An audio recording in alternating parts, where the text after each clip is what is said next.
Hi everyone, I'm Coach Greg. In this video, we will talk about what is better to choose isolation or base. At the beginning, we will understand what it means basic exercises.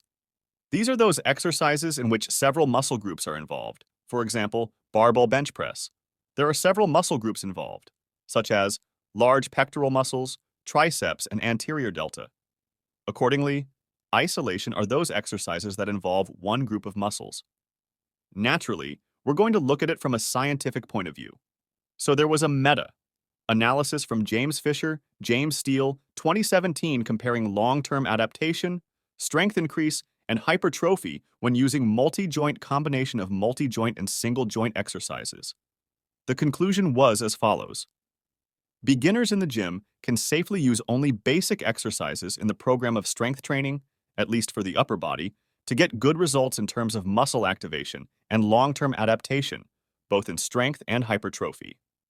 But it should be noted that it is written here at least for the upper body, which means that to qualitatively work the lower body, and more specifically the legs, you still need to add isolated exercises, such as flexion on the back of the thigh and extension on the quadriceps. Let's make a small conclusion. The very basic exercises, which means bench press, squat, and deadlift, are not more effective than isolated exercises for different muscle groups. The advantage of multi-joint movements is that they allow loading several muscle groups at once. You can effectively pump multiple muscle groups at once.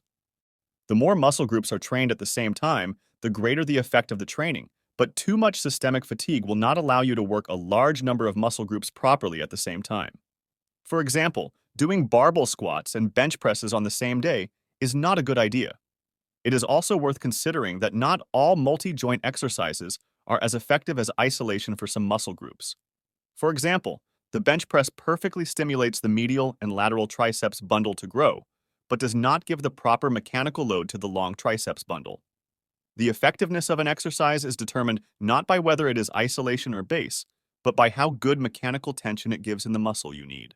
Once again, there is no big difference if you are a beginner to do basic exercises or isolation.